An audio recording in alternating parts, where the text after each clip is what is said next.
ধুমধাম করে শুরু হয়েছে অনন্ত আম্বানি ও রাধিকা মার্চেন্টের প্রাক বিবাহের অনুষ্ঠান। এ নিয়ে গুজরাটের জামনগরে বসেছে চাঁদের হাট। অনুষ্ঠানে উপস্থিত থেকেছেন দেশি বিদেশি ভিভিআইপিরা। পপ তারকা রিহানার পারফরমেন্সের দিকেও নজর ছিল সকলের।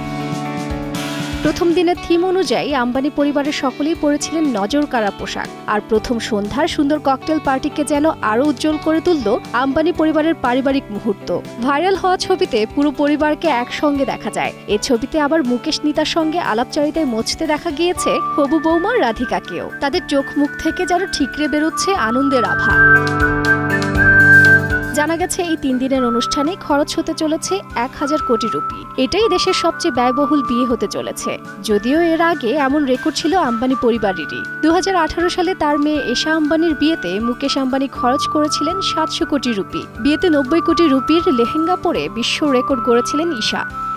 এদিকে সবকিছুকে ছাপিয়ে এবারে আম্বানি পুত্রের বিয়ে অনুষ্ঠানে এক মঞ্চে ফুটে উঠল 3 খানের বন্ধুত্বপূর্ণ সম্পর্ক। অনুষ্ঠানে নাচলেন বলিউডের শাহরুখ খান, আমির খান ও সালমান খান।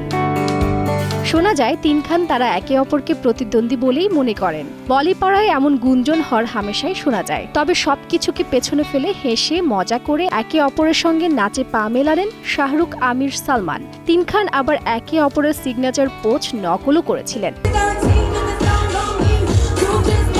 এদিকে এই অনুষ্ঠান সন্ধ্যায় মূল আকর্ষণ ছিল রিহানার পারফরমেন্স। শিল্পপতি বীরেন মার্চেন্ট এবং শৈলা মার্চেন্টের কন্যা রাধিকা মার্চেন্টের সঙ্গে গাঁটছড়া বাঁধছেন রিলায়েন্স ইন্ডাস্ট্রিজের চেয়ারম্যান ও ম্যানেজিং ডিরেক্টর মুকেশ আম্বানি ও রিলায়েন্স ফাউন্ডেশনের চেয়ারপারসন সমাজসেবী নীতা আম্বানির কনিষ্ঠ পুত্র 28 বছর বয়সী অনন্ত আম্বানি। চলতি বছরের শেষের দিকে 7 পাকে বাধা পড়বেন দুজনে। তাজরিন রিকা, সময় সংবাদ, ঢাকা।